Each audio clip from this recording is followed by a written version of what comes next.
Welcome back my channel বন্ধুরা। আজকে তোমাদের সঙ্গে একটা বিশেষ টপিক নিয়ে আলোচনা করব, সেটা হলো ভারতের জাতীয় Congress INC, Indian national Congress. তো ইন্ডিয়ান ন্যাশনাল কংগ্রেস থেকে ভাস্টলি পরীক্ষায় অনেক ইম্পর্টেন্ট কোশ্চেন্স আসে।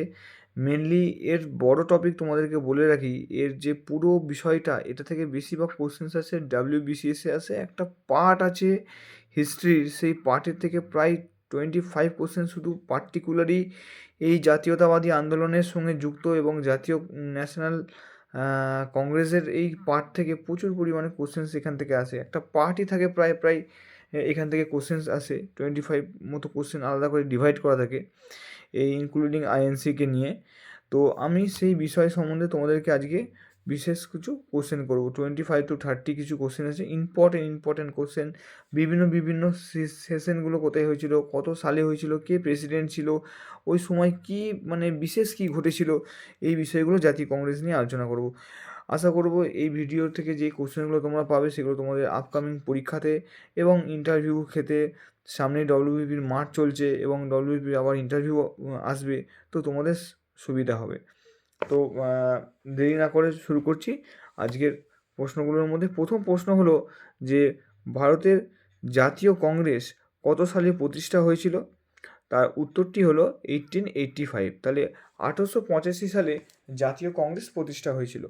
এই জাতীয় কংগ্রেস প্রতিষ্ঠার যে হয়েছিল, এর প্রতিষ্ঠার সময় না একজন প্রেসিডেন্ট থাকতে হবে। তাহলে মেনলি যে প্রেসিডেন্ট ছিল সেই সময়, প্রথম প্রেসিডেন্ট ছিল কে? ডক্টর উমেশচন্দ্র ব্যানার্জি বলতে পারি, বা ইউসি ব্যানার্জি।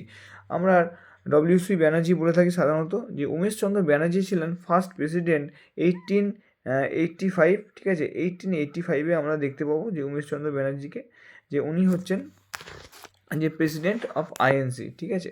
প্রথম সভাটা যদি প্রশ্ন আসে, প্রথম সভা কোথায় হয়েছিল? না বোম্বেতে হয়েছিল। ফার্স্ট আইএনসি 1885-এ ডব্লিউসি ব্যানার্জি ছিলেন, এবং সেটা বোম্বেতে হয়েছিল। ফার্স্ট কোশ্চেন গেল।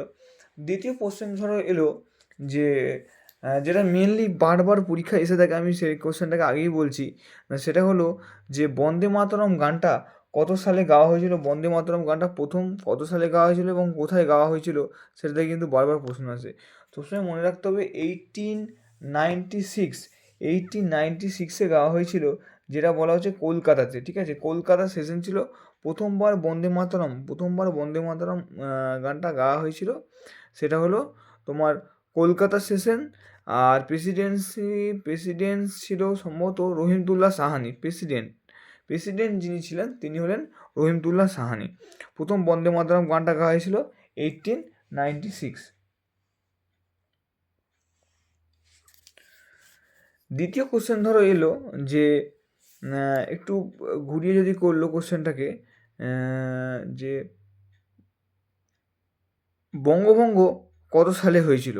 এবার ধরো একটুখানি টুইস্ট করে দিল, ওই দিককারই কোশ্চেন প্রায় প্রায় ওই সমতুল্য সময়কালই সব আসবে, ঠিক আছে। বঙ্গভঙ্গ কত সালে এ রদ হয়েছিল? বঙ্গভঙ্গ কত সালে রদ হয়েছিল যদি বলা হয়, বঙ্গভঙ্গ হয়েছিল কত সালে? যখন প্রথম প্রশ্নটা বললাম যে বঙ্গভঙ্গ হয়েছিল, দুটো কোশ্চেনই আসে। বঙ্গভঙ্গ হয়েছিল 1905, ঠিক আছে। আর এর সঙ্গে মনে রাখতে হবে যে বঙ্গভঙ্গ রদ কবে করা হয়েছিল, সেটা হচ্ছে 1911 সালে। কোশ্চেন হলো তিনটে। এবার দেখো, এই একটা প্রশ্নের সঙ্গে আমি অনেকগুলো জিনিস একটু আলোচনা করে দিচ্ছি, যাতে কী হয় একটু মনে থাকে, ওর সঙ্গে সঙ্গে যাতে একটু মনে থাকে, সুবিধা হবে। ধরো আমি বলে দিলাম যে বঙ্গভঙ্গ কবে হয়েছিল, প্রথমে বললাম, তাহলে এই কোশ্চেনটা এলো, কিন্তু এই হ্রদটা এলো না। আবার দেখা গেলো পরের বারের পরীক্ষাতে হ্রদ এলো, কিন্তু বঙ্গভঙ্গটা এলো না, এরকমভাবেই হয়। আচ্ছা, দ্বিতীয় কোশ্চেন হচ্ছে এই যে বন্দে মাতরম গানটা গাওয়া হয়েছিল, বন্দে মাতরম গানটির রচয়িতা কে ছিলেন? তাহলে উত্তরটি হবে যে বঙ্কিমচন্দ্র চট্টোপাধ্যায়। বঙ্কিমচন্দ্র চট্টোপাধ্যায় হচ্ছে এই বন্দে মাতরম গানটির রচয়িতা।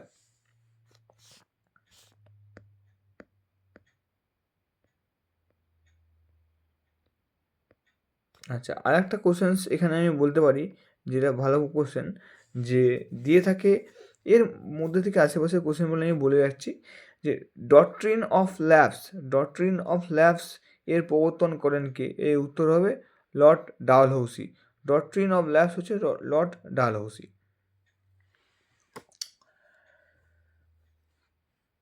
সূর্যাস্ত আইনকে প্রবর্তন করেন, কোশ্চেন পরীক্ষায় এলো, সূর্যাস্ত আইনকে প্রবর্তন করেন লর্ড কর্নওয়ালিস, সূর্যাস্ত আইন লর্ড কর্নওয়ালিস।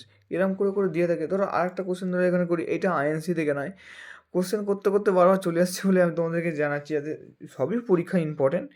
ধরো বললো যে সতীদাহ প্রথা কবে রদ করা হয়েছিল এবং কে এর মেন ছিল। সতীদাহ প্রথা হবে 1829, ঠিক আছে, 1829 রদ করা হয়েছিল। এর যে মূল এই যে সতীদাহ প্রথাটাকে রদ করতে হবে, তখনকার দিনে যে যে মৃত ব্যক্তি বা মৃত স্বামীর ওপর যে একজন জ্যান্ত নারীকে তার ওপর পড়ানো হতো, এটা একটা একদম এত একটা মর্মাহত দৃশ্য সেটা তখনকার দিনে ছিল। সেই বিষয়টার ওপর একমাত্র রাজা রামমোহন রায় সেই সময় এবং প্রচুর পরিমাণে তীব্র প্রোটেস্ট করেছিলেন, এটা নিয়ে লড়াই করেছিলেন এবং তিনি সাকসেসও হয়েছিলেন। যেটা বললাম 1829 সালে এই সতীদাহ প্রথা রদ করা হয়েছিল, ঠিক আছে। এটা এর সঙ্গে রিলেটেড করে দিলাম আমি কোশ্চেনটা, জাস্ট এরও বলে। আচ্ছা, এটা ওয়ারিং হিস্ট্রি আমলে হয়েছিল। আবার এটাও পরীক্ষায় প্রশ্ন আছে, বললাম একটা কোশ্চেন করতে করতে অনেকগুলো কোশ্চেন আছে, তাই বেরিয়ে যায়। আচ্ছা, এবার ধরো কোশ্চেন করলাম যে ভারত ছাড়ো আন্দোলন কত সালে হয়েছিল? ভারত ছাড়ো আন্দোলন কত সালে হয়েছিল? 1942। ভারত ছাড়ো আন্দোলন 1942। আচ্ছা, এবার জাতীয় কংগ্রেস থেকে আবার আমি যদি ফিরে আসি, আরও দুটো কোশ্চেন করি। এবার ধরো কোশ্চেন একটা করলাম যে জাতীয় কংগ্রেসে প্রথমে বললাম 1885-এ উমেশচন্দ্র ব্যানার্জি ছিলেন, ঠিক আছে। আচ্ছা, এবার যদি বলা হয় জাতীয় কংগ্রেসের প্রথম মুসলিম প্রেসিডেন্ট কে ছিলেন, মুসলিম প্রেসিডেন্ট কে ছিলেন তখন এবং কত সালে? জাতীয় কংগ্রেসে এবং কোন সেশনে জাতীয় কংগ্রেসে প্রথম মুসলিম প্রেসিডেন্ট ছিলেন কে? না, প্রথম মুসলিম প্রেসিডেন্ট ছিলেন বদর উদ্দিন তৈয়বাজি। বদর উদ্দিন তৈয়বাজি স্যার ছিলেন, তিনি মুসলিম প্রেসিডেন্ট ছিলেন প্রথম 1887। একদম 1887 মাদ্রাস সেশন ছিল, 1887 মাদ্রাস সেশন। মনে রাখতে হবে যেটা প্রথম দেয় যে প্রথম মুসলিম প্রেসিডেন্টের নাম কী ছিল। জাতীয় কংগ্রেসের প্রথম মুসলিম প্রেসিডেন্টের নাম হচ্ছে বদরুদ্দিন তৈয়বাজি স্যার। সেখানে 1887 এটা হচ্ছে মাদ্রাজে ছিল, ঠিক আছে। এটা একটা কোশ্চেন গেল। আচ্ছা, এর সঙ্গে আর একটা কোশ্চেন বলি। এবার এলো যে প্রথম মুসলিম তো গেল, এবার প্রথম ইংরেজ প্রেসিডেন্ট কে ছিল? ইংরেজিভাবে প্রথম প্রেসিডেন্ট কে ছিল? সেটা হচ্ছে জর্জ উইল ছিল 1888 এলাহাবাদ সেশন। 1888 এলাহাবাদ সেশন ছিলেন জর্জ উইল। এবার এর সঙ্গে আর একটা ইম্পর্টেন্ট কোশ্চেন এর সঙ্গে পরপর আসবে, দেখবে পরীক্ষায় আপকামিং পুলিশের পরীক্ষায় এসেছিলো, আমি তোমাকে দেখতে পাবে, সেটা আমি তোমাকে বলছি। পরের কোশ্চেনটি হলো দাদাভাই নওরোজি কত সালে স্বরাজ শব্দটি প্রথম তুলেছিলেন এবং কোথায় তুলেছিলেন? দাদাভাই নওরোজি 1906 খ্রিস্টাব্দে কলকাতা সেশনে এই স্বরাজ আমার জন্মগত অধিকার অর্থাৎ স্বরাজ শব্দটি প্রথম 1906-এ তিনি কিন্তু কলকাতা সেশনে তুলেছিলেন দাদাভাই নওরোজি।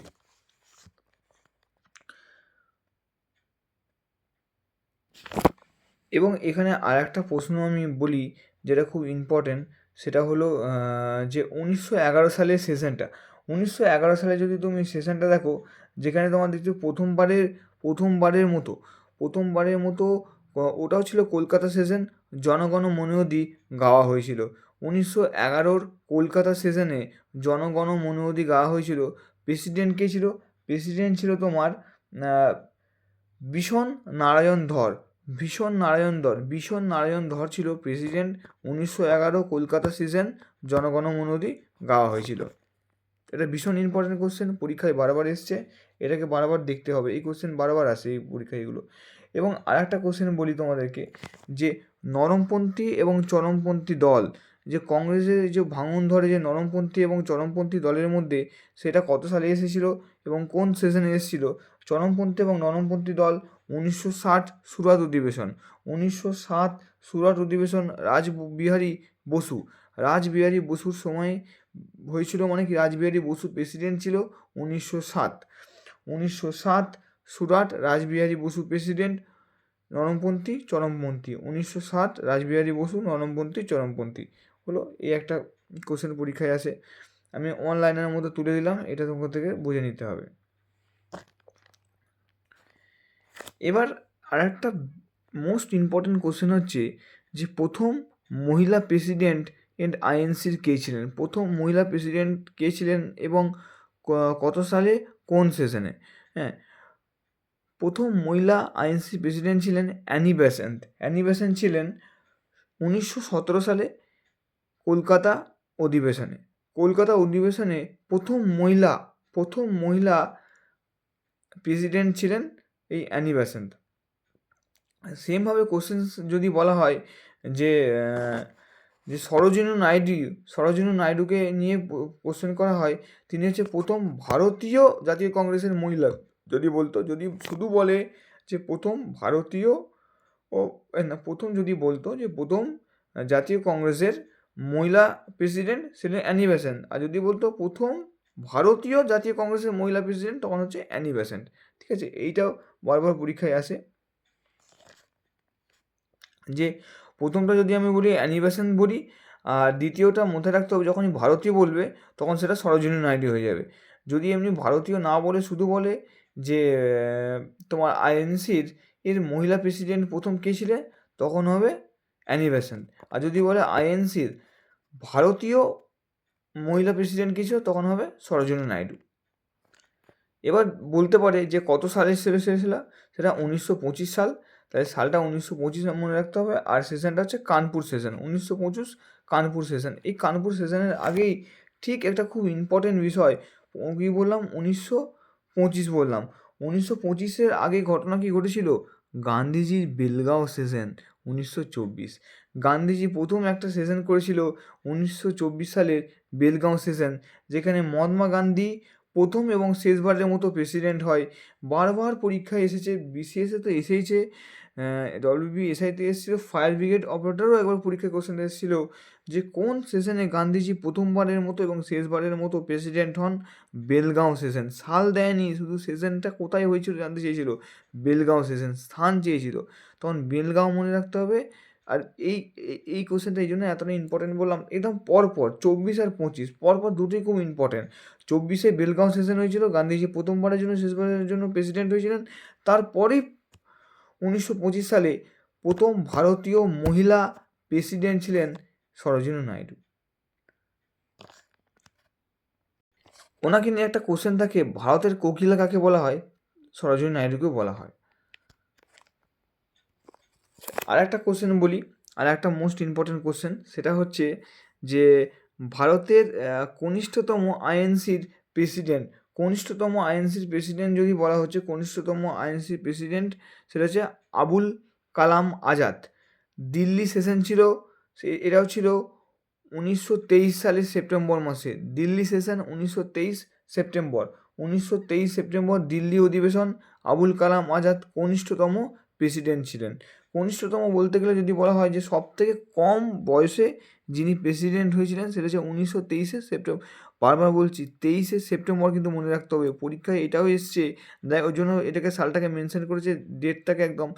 কোন 1923 সালের কত 1923-এর মনে রাখতে হবে যে 1923-এর সেপ্টেম্বর মাসে এটা হয়েছিল। আবুল কালাম আজাদ কনিষ্ঠতম প্রেসিডেন্ট ছিলেন আইএনসি।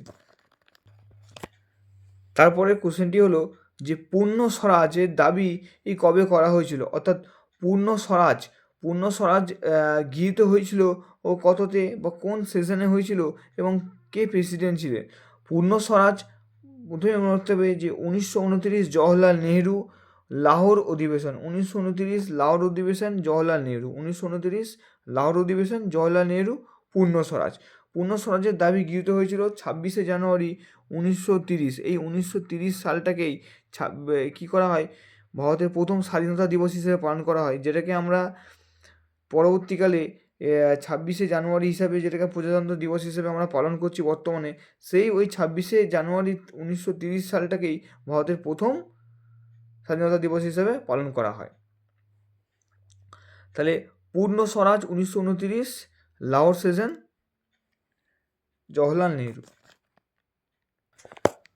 1938 সালে কে প্রেসিডেন্ট হয়েছিল, মনে রাখতে হবে আইএনসির 1938 সালে প্রেসিডেন্ট হয়েছিলেন না সুভাষচন্দ্র বসু, নেতাজি সুভাষচন্দ্র বসু। ওটা কোন সেশন কোন স্থান ছিল না, ওটা হরিপুরা স্থান, অর্থাৎ স্থান হরিপুরা। 1938 সুভাষচন্দ্র বসু ছিলেন। জাতীয় পরিকল্পনা পরিষদ গঠিত হয়েছিল, জাতীয় পরিকল্পনা পরিষদ 1938 সালের, ঠিক আছে। নেতাজি সুভাষচন্দ্র বসু যেটা ঘটেছিল, অর্থাৎ হরিপুরা সেশন। তারপরে 1938-এর পরেই, তারপরে নেক্সট কোশ্চেন যদি বলি, 1939 সালে কে প্রেসিডেন্ট ছিলেন? একদম সেমভাবে যদি বলা হয় যে 1939 সালে ত্রিপুরা সেশন চলেছিল, সেখানেও সুভাষচন্দ্র বসু প্রেসিডেন্ট ছিলেন। 1939 ত্রিপুরা সেশন, সুভাষচন্দ্র বসু। এবং এই 1939-এই সুভাষচন্দ্র বসু কোন সেশনে, যদি বলা হয় কোন সেশনে সুভাষচন্দ্র বসু তার পদত্যাগ করেছিলেন আইএনসি থেকে, সেটা হচ্ছে 1939 তিনি করেছিলেন না ত্রিপুরা অধিবেশন থেকে। হরিপুরাতে তিনি সভা করেছিলেন, আর ত্রিপুরা সেশন থেকে তিনি ছেড়ে দিয়েছিলেন। ত্রিপুরা সেশনে তিনি 1939 ত্রিপুরা সেশনে তিনি কী করেছিলেন? প্রেসিডেন্ট ছিলেন এবং তিনি পদত্যাগ করেছিলেন। এবং এরপরে পরবর্তীকালে দেখা যায় যে তিনি পদত্যাগ করানোর পর তিনি ফরওয়ার্ড ব্লক গঠন করেছিলেন। এটা একটা ব্যাপার। আর একটা কোশ্চেন এসে থাকে পরীক্ষায়, এইটা সেটা হলো যে আইএনসির যে প্রথম সভাটা হয়েছিল বোম্বেতে, সেই যে প্রেসিডেন্সি বা মানে প্রেসিডেন্ট যে ছিল, সেই প্রেসিডেন্ট ছিল উমেশচন্দ্র ব্যানার্জি, আমরা বললাম। কিন্তু এই কোন প্রেসিডেন্সিতে বা কোন কনস্টিটিউশনের কেন্দ্রের আন্ডারে হয়েছিল, সেটা হচ্ছে গোকুল দাস তেজপাল কলেজে এটা হয়েছিল। এটা একটা ইম্পর্টেন্ট কোশ্চেন, ঠিক আছে। এবার আমি আর কিছু অন্যান্য কোশ্চেন কিছু এর সঙ্গে আমি আলোচনা করে দিচ্ছি, যেগুলো বারবারই পরীক্ষায় আসে। এগুলো হিস্ট্রির ইম্পর্টেন্ট কোশ্চেন। যেমন তোমাকে বলি যে স্বদেশী আন্দোলনের সূচনা হয়েছিল কবে? 1905। স্বদেশী আন্দোলন 1905। হোম রুল আন্দোলনের প্রবর্তক ছিলেন কে? হোম রুল আন্দোলনের প্রবক্তা ছিলেন বাল গঙ্গাধর তিলক। জালিয়ানওয়ালাবাগ হত্যাকাণ্ড ঘটে 1919। জালিয়ানওয়ালাবাগ হত্যাকাণ্ড ঘটে 1919 সালে, ঠিক আছে। এগুলো একদম অনলাইনার। আচ্ছা, রওলাট আইন অ্যাক্ট পাস হয়েছিল কবে? 1919। তাহলে জালিয়ানওয়ালাবাগ হত্যাকাণ্ড 1919 এবং রওলাট আইন পাসটা হয়েছিল 1919। অসহযোগ আন্দোলন প্রত্যাহার করা হয় চোরাচুরি ঘটনার পর। চোরাচুরি ঘটনা একটা নৃশংস ঘটনা, যেখানে ক্ষিপ্ত জনতা, যেখানে পুলিশের মানে অর্থাৎ থানাতে গিয়ে আগুন লাগিয়ে দিয়েছিল, অর্থাৎ অনেক পুলিশ মারা গিয়েছিলেন, নিহত হয়েছিলেন। তো যার ফলে এই ঘটনার পর থেকেই গান্ধীজি এই চোরাচুরি ঘটনাকে তিনি নাম দেন এবং তিনি এই অসহযোগ আন্দোলন প্রত্যাহার করেছিলেন চোরাচুরি ঘটনার পর। ভারতের ভাইসরয় হিসাবে ডান্ডি অভিযানের সময় কে ছিলেন? যখন গান্ধীজির এই 1930 সালে ডান্ডি অভিযান করেছিলেন, কোথা থেকে করেছিলেন? সাবরমতী আশ্রম থেকে করেছিলেন। কোথায়? না, গুজরাটের সাবরমতী আশ্রম 1930-এ। তখন ভারতের ভাইসরয় হিসাবে কে ছিলেন? যখন ডান্ডি অভিযান হয়েছিল গান্ধীজির, তখন ছিলেন লর্ড আর্ডাইন ছিল। ডান্ডি অভিযান শুরু হয় সাবরমতী আশ্রম থেকে, বলা হলো। আচ্ছা, ওটা কোথায়? গুজরাট, 1930 সাল। ভারতের প্রথম গভর্নর জেনারেল কে ছিলেন? Warren Hasting. ভারতের প্রথম governor general lord Warren Hasting ছিল। একটা ভারত বলতে প্রথমে মনে পড়ে গেল, যদি বলা হতো প্রথম ভারতের রেলপথ কত সালে চালু হয়েছিল? 1853-তে, ঠিক আছে। বম্বে টু থানে, 1853 বম্বে টু থানে। আমার রেলপথ বলতে মনে পড়ে গেল, রেলপথ ব্যবস্থা প্রথম কে চালু করেছিল? লর্ড ডালহৌসি রেলপথ ব্যবস্থা চালু করেছিল। একটা কোশ্চেনের সঙ্গে একটা কোশ্চেন লিঙ্ক করলে পড়তে খুব সুবিধা হয় আর খুব চটচট মুখস্থ থাকে। আমার যদি ভিডিও তোমাদের ভালো লাগে, তোমরা আবার বলবে, আমি আরও কোশ্চেন করতে থাকবো। তোমরা মোটিভেট না করলে আমিও ভিডিও বানাতে আমারও ইচ্ছা করবে না। তোমরা প্লিজ আমাকে কমেন্ট করে জানাবে যে এই কোশ্চেনগুলো কতটা তোমাদের ভালো লাগছে, কতটা আর কীরমভাবে বলবো, একটু বলবে আমাকে। 1857 বিদ্রোহের সময় ভারতের গভর্নর জেনারেল কে ছিলেন? খুব ইম্পর্টেন্ট, লর্ড ক্যানিং ছিল। 1857 হচ্ছে মহাবিদ্রোহ, ঠিক আছে। এই এনডি লাইফেলের সেই গল্প, সেই 1857 সালের মহাবিদ্রোহের সময় গভর্নর জেনারেল ছিলেন লর্ড ক্যানিং। 1857 সালের ব্যারাকপুরে কে লিডারশিপ ছিল? যদি কোশ্চেন আসে তখন ছিল মঙ্গল পাণ্ডে হবে। ব্যারাকপুর থেকে মঙ্গল পাণ্ডে। বিহার থেকে কে ছিল? কুনহার সিং। আচ্ছা, ব্রাহ্ম সমাজ প্রতিষ্ঠা করেছিলেন কে? রাজা রামমোহন রায়। রাজা রামমোহন রায় কী করেছিলেন? ব্রাহ্ম সমাজ প্রতিষ্ঠা করেছিলেন।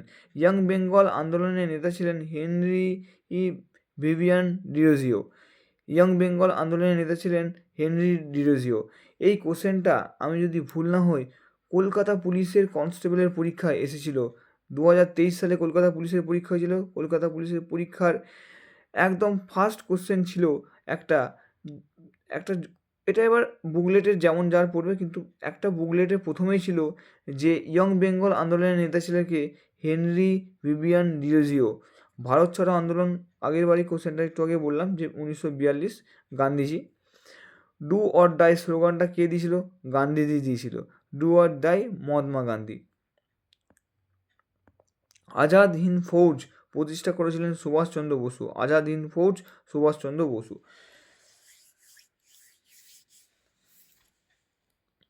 ভারতের প্রথম গভর্নর জেনারেল স্বাধীনতার পর কী ছিল? Lord Mountbatten. ভারতের প্রথম গভর্নর জেনারেল কিন্তু স্বাধীনতার পর, মানে 1947-এর পরে কে ছিলেন? Lord Mountbatten.